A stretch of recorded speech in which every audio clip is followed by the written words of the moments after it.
Welcome to The Thing About Austen, a podcast about Jane Austen's world. I'm Zan. And I'm Diane.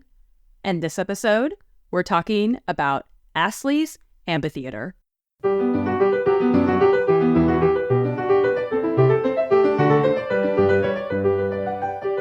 This episode's topic takes us to nearly the end of Emma. Knightley and Emma are now engaged, and Harriet has been sent to London to stay with Isabella and John Knightley, both to see to a tooth that has been bothering Harriet, and you know Isabella's happy to help with that, and also just to get Harriet out of Highbury, since it would be real awkward for her and Emma to be meeting now that Emma is engaged to Harriet's crush. It's fine. Everyone's doing great. So Harriet is now off in London, and guess who else is in town? One Robert Martin. Surprise, surprise. So this is Mr. Knightley telling Emma what happened. It is a very simple story. He went to town on business 3 days ago, and I got him to take charge of some papers which I was wanting to send to John. He delivered these papers to John at his chambers and was asked by him to join their party the same evening to Astley's. They were going to take the two eldest boys to Astley's. The party was to be our brother and sister, Henry, John, and Miss Smith. My friend Robert could not resist. What's gonna happen? Robert's like, oh, Astley's. Oh, and Miss Smith will also be there. Oh, well, definitely, yes, I will. Yeah, yes.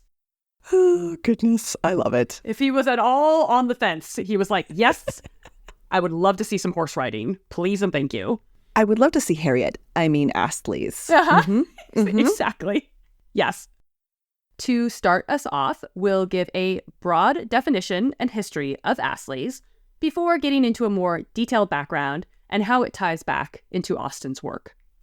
Astley's, as Austen writes it, was shorthand for Astley's Amphitheatre, which was formally opened by Philip Astley in 1773. It's actually often described as the first modern circus. The structure burned down in 1794 and again in 1803 and was rebuilt each time, becoming more and more lavish. So people wanted this place, you know? They were committed. They were committed. Astley's entertainments were wildly popular, and before Philip Astley died in 1814, he had locations all over London, as well as internationally, with noticeable examples in France and Ireland.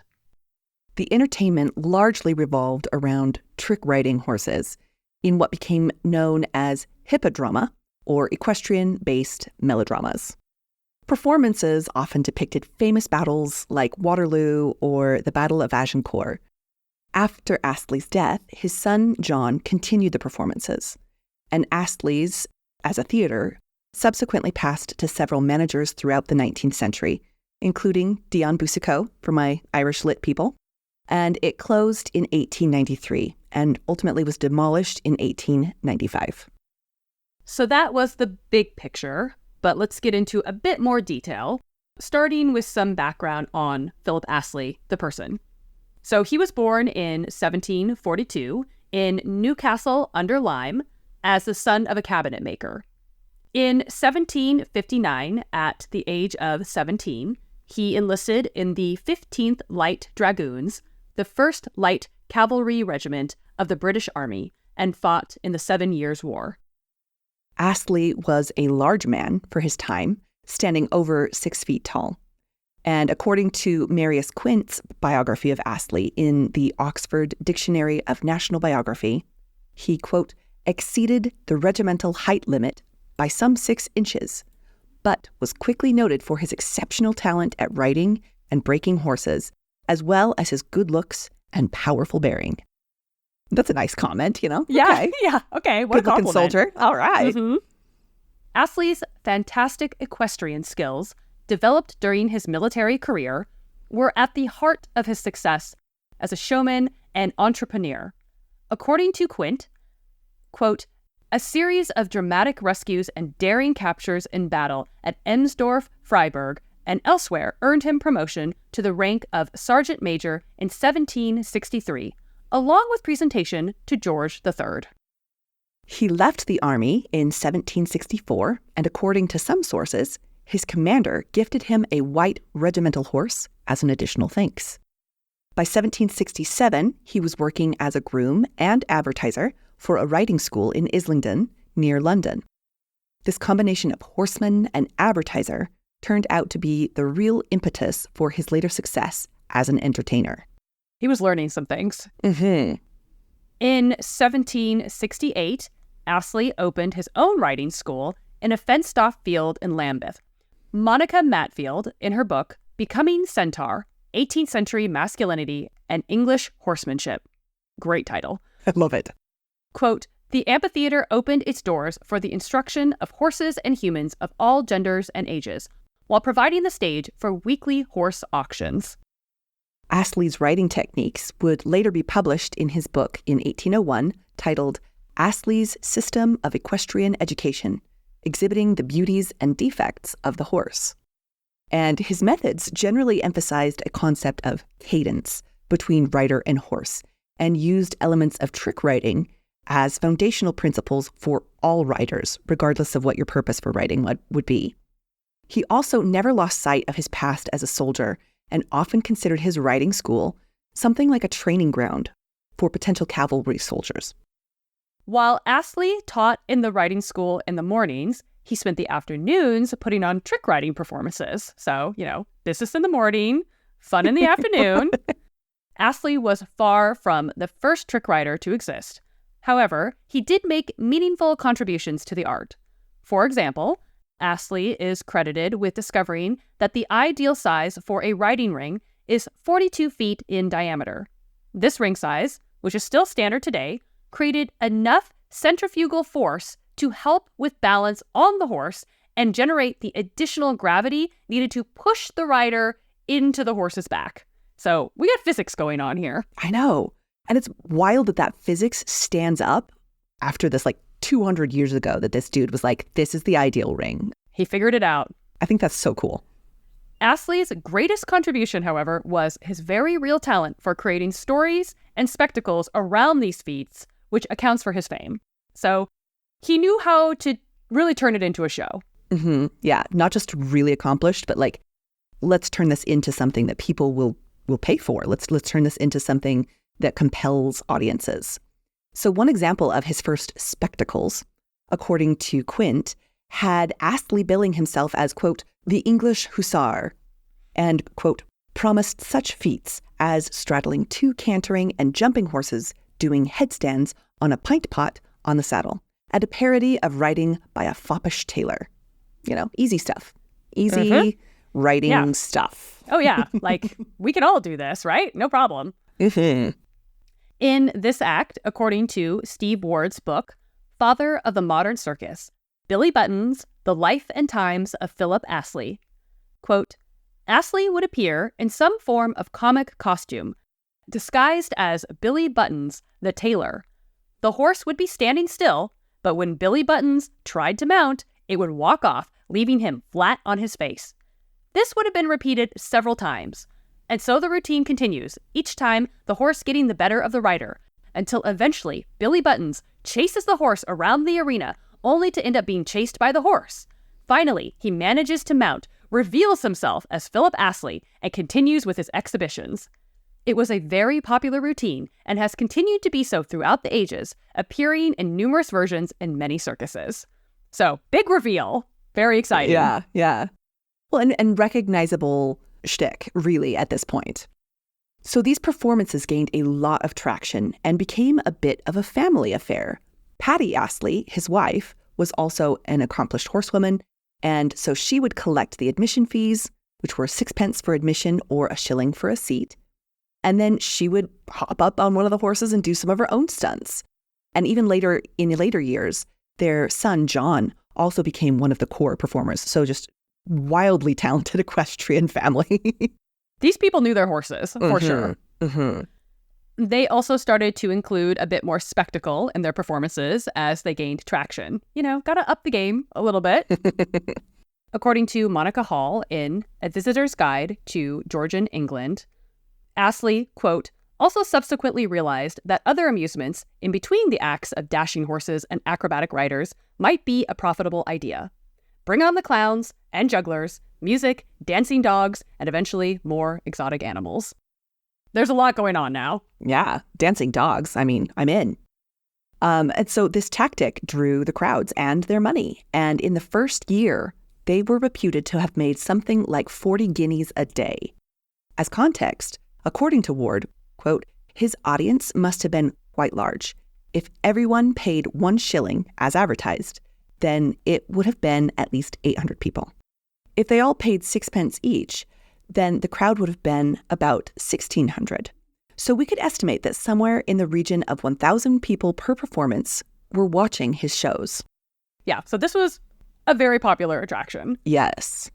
And they built on their success so that by 1773, they formally opened Astley's Amphitheatre, which had a formal structure for admissions and some of the audience seating, though the arena was still open.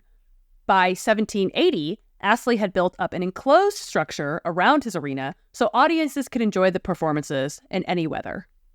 One of his competitors, Charles Dibdin, imitated Astley's enclosed circular arena when he opened the Royal Circus and Equestrian Philharmonic Academy in 1782. Dibdin added a stage in this enclosure as well, which made for more options for entertainment.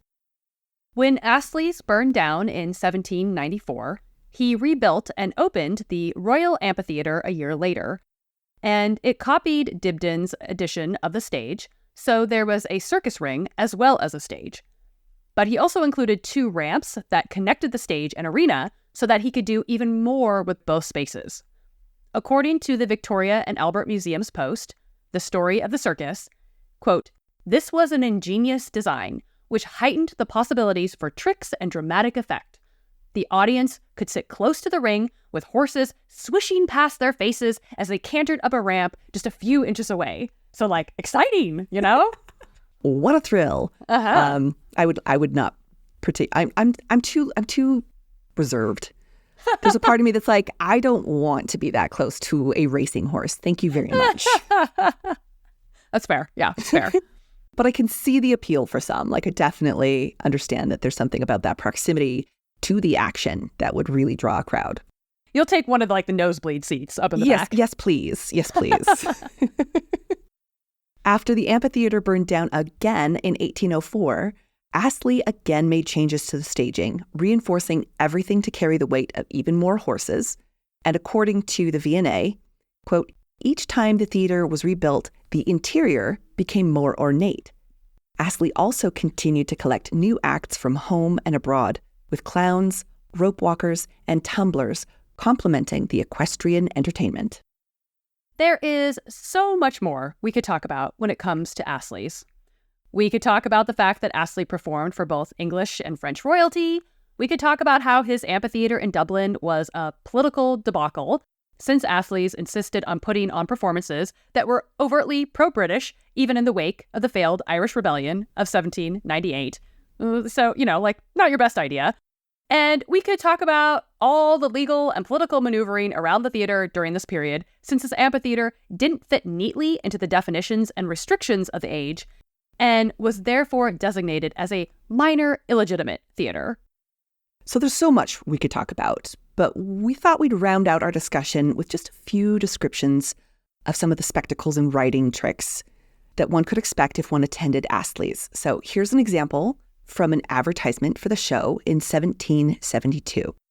Mr. Astley will display the broadsword and also ride on a single horse with one foot on the saddle, the other on his head, and every other feat which can be exhibited by any other, with an addition of 20 extraordinary feats, such as riding on full speed with his head on a common pint pot at the rate of 12 miles an hour, and etc.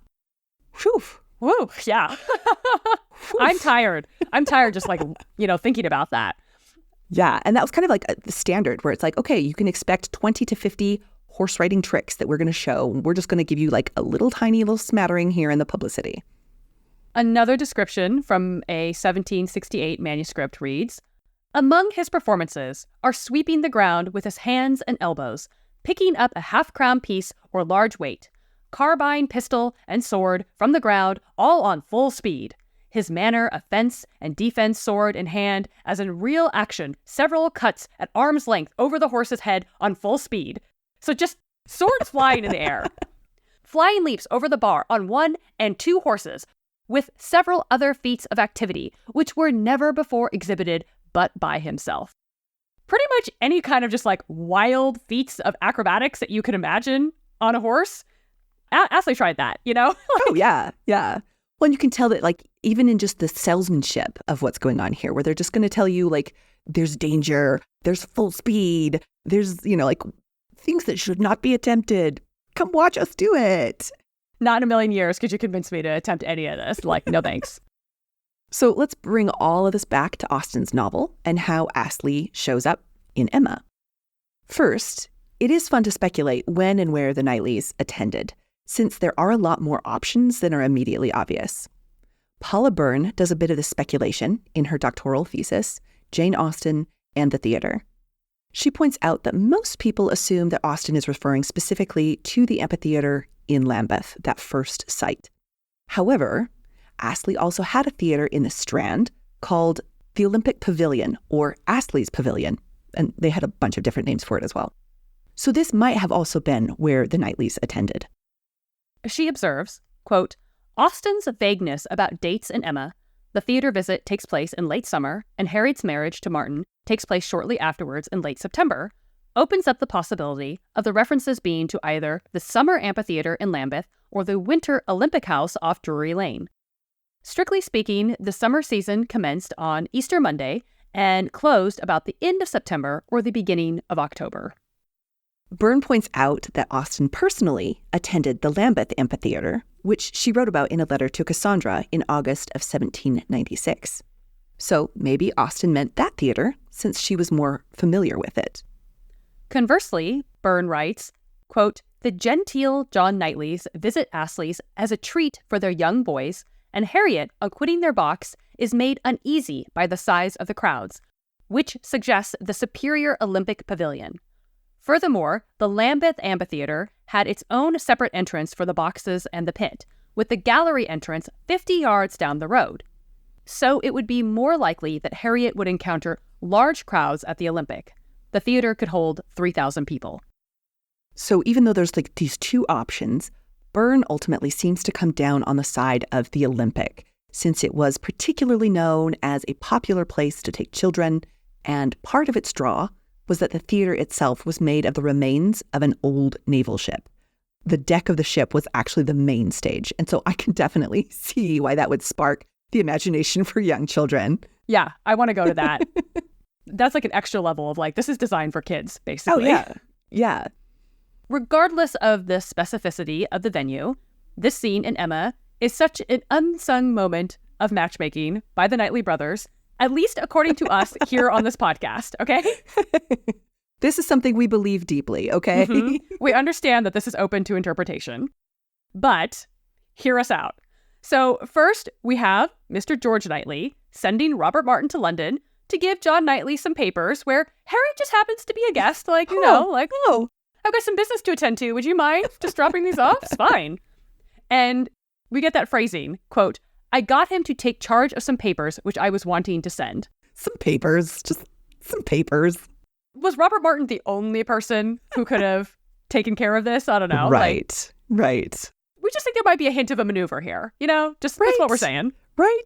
And he's like, I got him to take charge. And it's like, I see you, George Knightley. I see what you're doing. And then we have John Knightley, who is rather quick with that invitation to Astley's with his family. And then we get a few more details about the evening. So this is from the book. On quitting their box at Astley's, my brother took charge of Mrs. John Knightley and little John. And he followed, he being Mr. Martin, and he followed with Miss Smith and Henry. And that at one time they were in such a crowd as to make Miss Smith rather uneasy.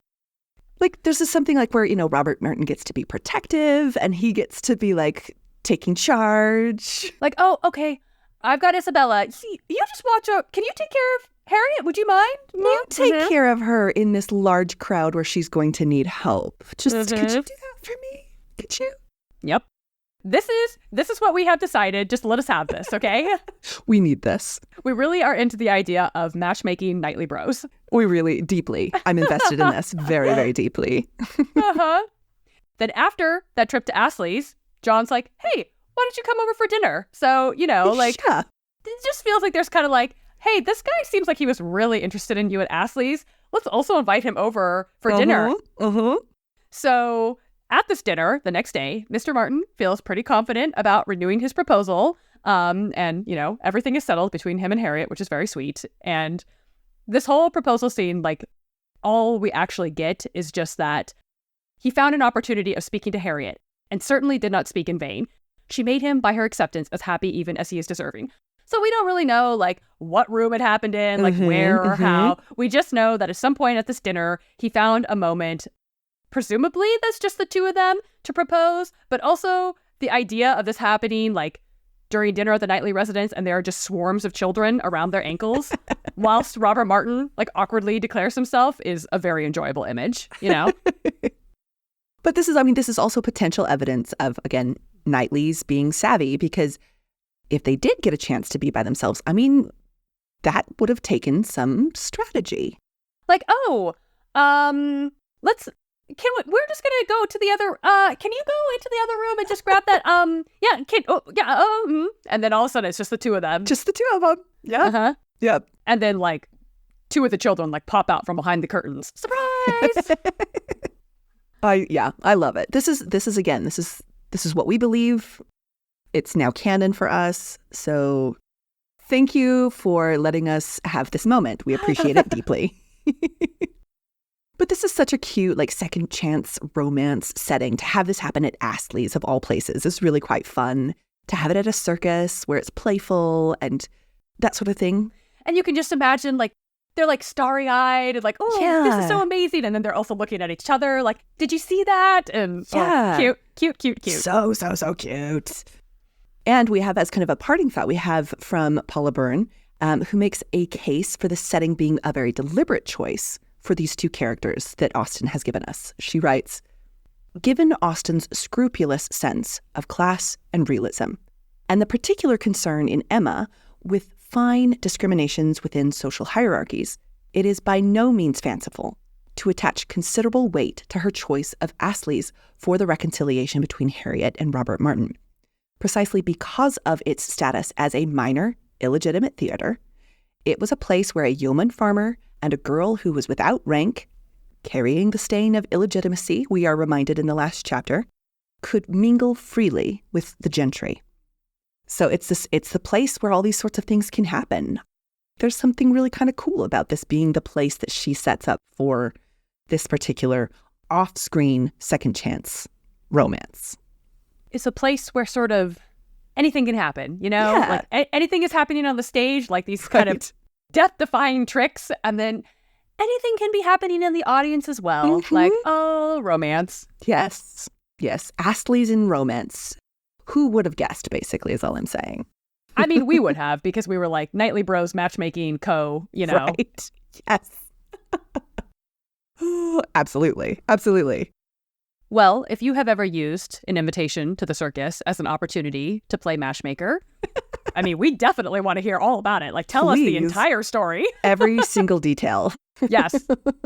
You can find us on Instagram at The Thing About Austen and on Twitter at Austen_things. You can also check out our website, thethingaboutaustin.com, and email us at thethingaboutaustin@gmail.com with all those matchmaking stories. That's where you're going to send them. We need these. You can also check out our merch for the podcast on Redbubble. You can go to www.redbubble.com/people/aboutausten/shop. And that's a little bit unwieldy. So you can also just go directly to, do not type in www or anything like that. Just type directly into your browser, aboutaustin.redbubble.com. Stay tuned for next episode, where we will be talking about the haha at Southerton.